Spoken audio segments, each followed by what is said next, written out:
જય સ્વામિનારાયણ. સહજાનંદ વિદ્યાલયના video lecture શિક્ષણમાં આપ સર્વ વિદ્યાર્થી મિત્રોનું હાર્દિક સ્વાગત છે. ધોરણ 11 રસાયણ વિજ્ઞાન પ્રકરણ 1. આજના લેક્ચરમાં આપણે બંધારણીય ટકાવારી કેવી રીતે ગણવી એ શીખીશું. એટલે કે સંયોજનમાં રહેલા ઘટક તત્વોનું ટકાવાર પ્રમાણ કેવી રીતે શોધી શકાય એ આપણે જોઈશું. અહીંયા આનું મહત્વ શું છે કે ભાઈ ઘટક તત્વોનું ટકાવાર પ્રમાણ શા માટે શોધવું પડે, બરાબર? કે ઘણી વખત સંયોજનમાં રહેલા કોઈ એક તત્વનું દર ટકાવાર પ્રમાણ જાણવું જરૂરી બને, અથવા તો બધા તત્વોનું ટકાવાર દર પ્રમાણ જાણવું જરૂરી બને. એનાથી વિરુદ્ધ વિચારો તમે. ભાઈ કોઈ અજ્ઞાત સંયોજન હોય એનો અભ્યાસ કરવાનો હોય. માનો કે કોઈ વૈજ્ઞાનિકે નવું સંયોજન શોધી કાઢ્યું, તો સૌથી પહેલાં તો તેનું અણુસૂત્ર નક્કી કરવું પડે. એ અણુસૂત્ર નક્કી કરવા માટે એમાં રહેલા ઘટક તત્વો હોય એને ઓળખવા પડે, અને ત્યારબાદ એ દરેક ઘટક તત્વોનું એ સંયોજનની અંદર ટકાવાર પ્રમાણ કેટલું છે નક્કી કરવું પડે. એટલે એક રીતે, અને આની મદદથી ઊંધું કરાય. ટકાવાર પ્રમાણ પરથી પછી પ્રમાણ સૂચક સૂત્ર અને પછી અણુસૂત્ર નક્કી કરવામાં આવે છે. જો સંયોજન જાણીતું, એક વખત અણુસૂત્ર નક્કી થઈ જાય, તો જો સંયોજન જાણીતું હોય તો એના અણુસૂત્રો પરથી એમાં રહેલા ઘટક તત્વોનું દર ટકાવાર પ્રમાણ ગણી શકાય. દાખલા તરીકે પાણીમાં હાઇડ્રોજનના 11.11% અને ઓક્સિજનના 88.89% હોય છે. દરથી ટકાવાર પ્રમાણ આટલું હોય છે. હવે એનો મતલબ કે પાણીનો નમૂનો લઈએ અને એમાં જો શુદ્ધ નમૂનો હોય તો દર ટકાવાર પ્રમાણ આટલું મળવું જોઈએ. તો દર ટકાવાર પ્રમાણ જો આનાથી આગું પાછું આવે તો એમ ગણી શકાય કે પાણીનો નમૂનો અશુદ્ધ છે. આમ શુદ્ધતા નક્કી કરવા માટે પણ સંયોજનમાં રહેલા ઘટક તત્વોનું દર ટકાવાર પ્રમાણ નક્કી કરવું પડે. અહીં ઉદાહરણ આપ્યું કે પાણીમાં હાઇડ્રોજનના 11.11% અને ઓક્સિજનના 88.89% કેવી રીતે?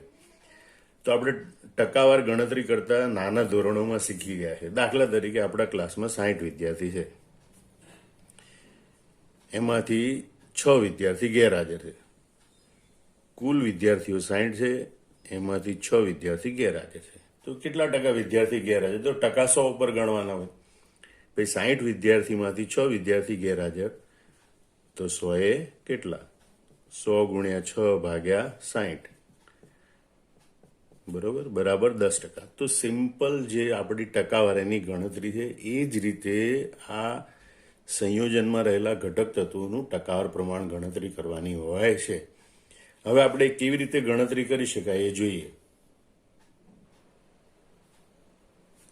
તો આપણે જો ભાઈ તત્વની ટકાવાર પ્રમાણ શોધવું, એટલે કે તત્વની દર ટકાવારી શોધવી હોય તો આ સૂત્રને અનુસરવાનું કે સંયોજનમાં એ તત્વનું કુલ દળ છેદમાં સંયોજનનું મોલર દળ ગુણ્યા 100%.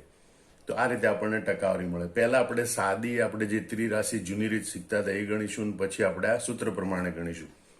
તો સૌથી પહેલા તો પાણીનું મોલર દળ શોધવું પડે કે ભાઈ H2O નું મોલર દળ બરાબર 2 કૌંસમાં હાઇડ્રોજનનું મોલર દળ વત્તે 1 કૌંસમાં ઓક્સિજનનું મોલર દળ બરાબર 2 કૌંસમાં 1 વત્તા 1 કૌંસમાં 16 બરાબર 2 વત્તા 16 બરાબર 18 ગ્રામ પ્રતિ મોલ. એટલે કે 1 મોલમાં પાણીનું દળ 18 ગ્રામ હોય. એ પૈકી 2 ગ્રામ છે એ હાઇડ્રોજન છે અને 16 ગ્રામ છે એ ઓક્સિજન છે. હવે આપણે સીધી સાદી ગણતરી કરી કે ભાઈ 18 ગ્રામ પાણીમાં 2 ગ્રામ હાઇડ્રોજન હોય તો 100 ગ્રામે કેટલા? બરાબર 100 ગુણ્યા 2 ભાગ્યા 18 બરાબર 11.11%. આ રીતે સાદી ગણતરી કરીને ભાઈ 18 ગ્રામમાં 2 ગ્રામ હાઇડ્રોજન તો 100 ગ્રામમાં કેટલા? એવી સાદી ગણતરી દ્વારા આપણે હાઇડ્રોજનનું ટકાવાર પ્રમાણ શોધી શકીએ. અને ઓક્સિજન માટે જોઈએ કે ભાઈ 18 ગ્રામ પાણીમાં 16 ગ્રામ ઓક્સિજન, તો 100 ગ્રામ પાણીમાં કેટલા ગ્રામ ઓક્સિજન? બરાબર બરાબર 16 ગુણ્યા 100 ભાગ્યા 18 બરાબર 88.89% જેટલો ઓક્સિજન આવે. તો આ સાદી ત્રિરાશિ મૂકીને પણ તમે ગણતરી કરી શકો, પણ આપણે એને સૂત્રના આધારે ગણતા શીખવાનું છે. કારણ કે ઘણી વખત સૂત્રના આધારે ટકાવાર પ્રમાણ આપેલું હોય તો સંયોજનનું મોલર દળ શોધવાનું કહે, સંયોજનમાં તે તત્વનું દળ શોધવાનું કે. તો સૂત્ર યાદ હોય તો માત્ર ટકાવાર પ્રમાણ નહીં, પણ ટકાર પ્રમાણ પરથી સંયોજનનું મોલર દળ કે સંયોજનમાં રહેલા એ તત્વોનું કુલ દળ પણ શોધી શકાય. એટલે આપણે આ સૂત્રનો ઉપયોગ કરતા શીખવું પડે. તો એના માટે આપણે 3 સ્ટેપ ફોલો કરવા પડે. તો પહેલું સ્ટેપ છે કે સંયોજનનું મોલર દળ શોધવું. મતલબ કે H2O નું મોલર દળ શોધવું. બરાબર 2 કૌંસમાં હાઇડ્રોજનનું મોલર દળ વત્તા 1 કૌંસમાં ઓક્સિજનનું મોલર દળ. હાઇડ્રોજનનું મોલર દળ 1 વત્તા ઓક્સિજનનું મોલર દળ 16. એટલે 2 વત્તા 16 બરાબર 18 ગ્રામ પ્રતિ મોલ. મતલબ કે H2O નું મોલર દળ આપણી પાસે આવી ગયું 18 ગ્રામ પ્રતિ મોલ. બીજું સ્ટેપ છે કે સંયોજનમાં ઘટક તત્વોનું કુલ દળ શોધવું. ઘટક તત્વનું કુલ દળ શોધવું. તો આપણે કહીએ કે ભાઈ H2O માં હાઇડ્રોજનનું કુલ દળ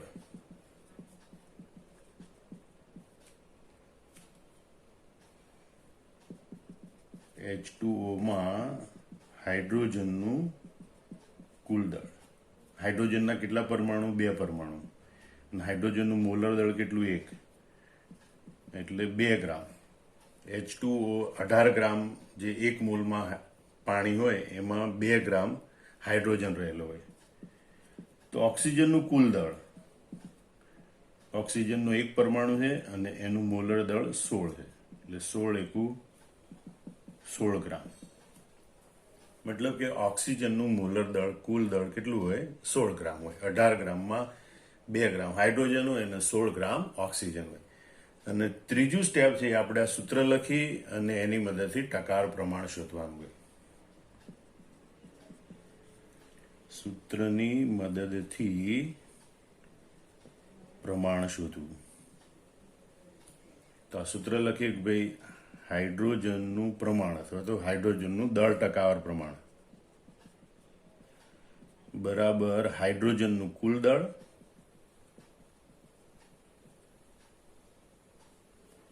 ભાગ્યા H2O નું મોલર દળ ગુણ્યા 100%. હાઇડ્રોજનનું કુલ દળ કેટલું છે? 2 ગ્રામ ગુણ્યા 100 ભાગ્યા H2O નું મોલર દળ કેટલું છે? 18. અને એનો જવાબ આપણે આવે 11.11%. આમ હાઇડ્રોજનનું પ્રમાણ કેટલું હોય? 11.11%. એવી રીતે આપણે ઓક્સિજનના પ્રમાણની વાત કરી. ઓક્સિજનનું પ્રમાણ બરાબર ઓક્સિજનનું કુલ દળ ભાગ્યા H2O નું મોલર દળ ગુણ્યા 100%. હવે આપણે જે ભાઈ ઓક્સિજનનું કુલ દળ પાણીની અંદર કેટલું છે? 16 ગ્રામ ગુણ્યા 100 ભાગ્યા પાણીનું મોલર દળ 18 બરાબર 88.89%. તો આ રીતે 3 સ્ટેપ ફોલો કરી અને તમે સંયોજનમાં જે ઘટક તત્વો હોય એ ઘટક તત્વોનું દળ ટકાવાર પ્રમાણ, એટલે કે ખાલી ઘણી વખત એને ખાલી પ્રમાણ પણ બોલે, પણ પ્રમાણ એટલે તમારે દળ ટકાવાર પ્રમાણ, વજનથી ટકાવાર પ્રમાણ એમ ગણવાનું હોય છે. તો આ સિમ્પલ 3 સ્ટેપમાં તમે એની ગણતરી કરી શકો છો. જો કે તમે સાદી સીધી રીતે આપણે ત્રિરાશિ મૂકીએ આપણી રીતે પણ ગણતરી કરી શકાય છે. બીજું, અત્યારે તમે શરૂઆતમાં શીખો છો એટલે 3 સ્ટેપ બતાવ્યા. પછી તમે સીધું સૂત્ર મૂકી અને સંયોજનમાં ઘટક તત્વોના દળ અહીંયા જોઈ અને આ બીજું સ્ટેપ ન લખીને ડાયરેક્ટ પણ તમે ગણતરી કરી શકો છો. હવે આપણે બીજું ઉદાહરણ જોઈએ. ઇથેનોલમાં કાર્બન, હાઇડ્રોજન અને ઓક્સિજનના કેટલા ટકા હશે? એનું અણુસૂત્ર C2H5OH આ પ્રમાણે છે, જે તમે 10મા ધોરણમાં પણ જો યાદ હોય તો ભણી ગયા હતા કે ભાઈ ઇથેનોલનું અણુસૂત્ર C2H5OH હોય. તો આપણે સૌથી પહેલું સ્ટેપ છે કે ભાઈ આનું મોલર દળ શોધવું પડે. તો C2H5OH નું મોલર દળ બરાબર 2 કૌંસમાં કાર્બનનું મોલર દળ, કારણ કે કાર્બનના 2 પરમાણુ છે, હાઇડ્રોજનના 5 ને 1 6 પરમાણુ છે. એટલે ઘણી વખત અણુસૂત્ર આપેલું હોય એમાં જુદી જુદી જગ્યાએ પરમાણુ ગોઠવેલા, તો બધા પરમાણુઓનું કુલ મૂલ્ય ગણી લેવાનું. અહીં 5 હાઇડ્રોજન પરમાણુ અને 1 હાઇડ્રોજન પરમાણુ, ટોટલ 6 હાઇડ્રોજન પરમાણુ, એટલે 6 કૌંસમાં હાઇડ્રોજનનું મોલર દળ અને 1 ઓક્સિજન પરમાણુ, 1 કૌંસમાં ઓક્સિજનનું મોલર દળ. બરાબર 2 કૌંસમાં 12 કાર્બનનો પરમાણુ ભાર 12 એટલે એનું મોલર દળ 12, 6 હાઇડ્રોજનનો પરમાણુ ભાર 1 એટલે એનું મોલર દળ 1, ઓક્સિજન માટે 16. અને આનું સાદુરૂપ આપીએ તો 12 દુ 24 વત્તા 6 વત્તા 16 એકુ 16 બરાબર 24 ને 36 ને 10 40 ને 46 ગ્રામ પ્રતિ મોલ. હવે તમારે બીજું સ્ટેપ નથી લખવું, તો અહીંથી તમને માલુમ પડી ગયું કે ભાઈ 24 ગ્રામ એ કાર્બન હોય, 6 ગ્રામ એ હાઇડ્રોજન હોય અને 16 ગ્રામ એ ઓક્સિજન હોય. તો તમે એનું સીધું સૂત્ર લખી અને ટકાર પ્રમાણની ગણતરી કરી શકો. હવે બીજું સ્ટેપ લખવાની જરૂર નથી. તો આપણે માનો કે કહીએ કે ભાઈ કાર્બનનું ટકાર પ્રમાણ શોધવું, તો એને પણ હવે ટૂંકમાં લખવાનું શીખવાનું કે ભાઈ પર્સન્ટેજ કાર્બન એટલે કે કાર્બનના ટકા બરાબર કાર્બનનું કુલ દળ ગુણ્યા C2H5OH નું મોલર દળ ગુણ્યા 100%. કાર્બનનું મોલર દળ અહીંયા એટલે કે કાર્બનનું કુલ દળ કેટલું છે 24 ગ્રામ, સંયોજનનું કુલ દળ કેટલું છે 46 ગ્રામ ગુણ્યા 100%. અને આનું સાદુરૂપ આપીએ એટલે જવાબ આવશે તમારે 52.17%. આ રીતે તમે કાર્બનનું ટકાર પ્રમાણ શોધ્યું. તો એ રીતે આપણે હાઇડ્રોજનનું ટકાર પ્રમાણ શોધીએ. પર્સન્ટેજ હાઇડ્રોજન બરાબર એટલે કે હાઇડ્રોજનનું ટકાર પ્રમાણ બરાબર હાઇડ્રોજનનું કુલ દળ, અથવા તો હવે ટૂંકમાં તમે સંજ્ઞા આવી રીતે પણ લખો W ઓફ H અથવા માસ ઓફ H એમ લખાય કે હાઇડ્રોજનનું વજન ભાગ્યા મોલેક્યુલર વેઇટ ગુણ્યા 100%. બરાબર. તો હાઇડ્રોજનનું દળ કેટલું છે આ સંયોજનની અંદર 6 ગ્રામ, તો 6 ગુણ્યા 100 ભાગ્યા મોલર દળ MW એટલે મોલેક્યુલર વેઇટ, સંયોજનનું મોલેક્યુલર વેઇટ કેટલું છે 46. અને તો આનું સાદુરૂપ આપો તો જવાબ આવશે 13.04%. એ રીતે આપણે ઓક્સિજનનું ટકાર પ્રમાણ શોધીએ. પર્સન્ટેજ ઓક્સિજન બરાબર તો ઓક્સિજનનું કુલ દળ અથવા તો ઓક્સિજનનું દળ એ રીતે ગણો, અથવા તેને તમે લખો W of oxygen, weight of oxygen અથવા તો mass of oxygen, molecular weight of ethanol ગુણ્યા 100%. હવે વેઇટ ઓફ ઓક્સિજન કેટલું છે 16 ગ્રામ ગુણ્યા 100 ભાગ્યા આણ્વિક દળ કેટલું છે 46. તો ઓક્સિજનનું ટકાનું પ્રમાણ આવે 34.78%. હવે અહીં 3 તત્વો છે તો ઓક્સિજનનું ટકાનું પ્રમાણ એ રીતે પણ શોધી શકાય. Percentage oxygen is equal to 100 minus percentage carbon વત્તા પર્સન્ટેજ હાઇડ્રોજન. એટલે કે 100માંથી તમે કાર્બન અને હાઇડ્રોજનના ટકા બાદ કરો તો પણ તમને ઓક્સિજનનું ટકાનું પ્રમાણ મળી શકે છે. એક વધુ ઉદાહરણ જોઈએ આપણે. એક એસિડના બંધારણમાં કાર્બન, હાઇડ્રોજન અને ઓક્સિજન તત્વના પરમાણુઓ આવેલા છે. તો એસિડના એક મોલ સંયોજનમાં હાઇડ્રોજનનું દળ 6 ગ્રામ છે તથા કાર્બન અને ઓક્સિજનનું ટકાવાર દળ અનુક્રમે 19.05% અને 76.19% છે. તો એસિડનું મોલર દળ ગણો. તો રકમ પ્રમાણે જોઈએ કે અહીં કાર્બન અને ઓક્સિજનના ટકા આપેલા છે, હાઇડ્રોજનના ટકાને બદલે એનું દળ આપેલું છે. તો આ બંને ઉપરથી હાઇડ્રોજનના ટકા શોધી શકાય કે ભાઈ પર્સન્ટેજ હાઇડ્રોજન બરાબર 100 માઇનસ પર્સન્ટેજ કાર્બન વત્તા પર્સન્ટેજ ઓક્સિજન. મતલબ કે હાઇડ્રોજનનું ટકાર પ્રમાણ બરાબર 100 માઇનસ કાર્બન અને ઓક્સિજનનું ટકાર પ્રમાણનો સરવાળો બરાબર 100 માઇનસ કાર્બનના ટકા છે 19.05 વત્તા ઓક્સિજનના ટકા છે 76.19 અને આ બાદબાકી કરીએ એટલે જવાબ આવશે 4.76%. મતલબ કે હાઇડ્રોજનનું પ્રમાણ 76%. હવે આપણે સૂત્ર આવી રીતે લખીએ કે પર્સન્ટેજ હાઇડ્રોજન બરાબર weight of hydrogen upon molecular weight એટલે કે સંયોજનનું મોલર દળ ગુણ્યા 100%. હવે આપણે અહીં કીધું છે તો એસિડનું એટલે કે સંયોજનનું મોલર દળ શોધો. તો મોલર દળ એને આપણે અહીં લઈ જઈએ પર્સન્ટેજ હાઇડ્રોજન નીચે આવે. વેઇટ ઓફ હાઇડ્રોજન એટલે કે હાઇડ્રોજનનું દળ છેદમાં હાઇડ્રોજનનું ટકાવારી પ્રમાણ ગુણ્યા 100.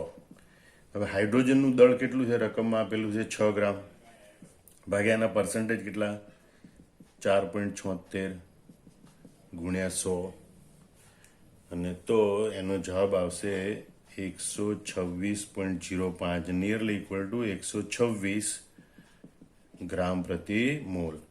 આમ એસિડનું મોલર દળ આપણને 126 ગ્રામ પ્રતિ મોલ આવે. આમ તમે સૂત્ર ઉપરથી જોઈ શકો કે ભાઈ પર્સન્ટેજ આપેલા હોય તો મોલર દળ અથવા તો એક મોલમાં રહેલા એક મોલ સંયોજનમાં તે તત્વનું દળ કેટલું હોય એની પણ ગણતરી કરી શકાય છે. તો આ રીતે તમારે બધા દાખલા ગણવાના, સમજી લેવાના અને એસાઇનમેન્ટમાં પછી જે દાખલા આપવામાં આવે એને પણ તમારે ધ્યાનથી ગણી લેવાના. જય સ્વામિનારાયણ.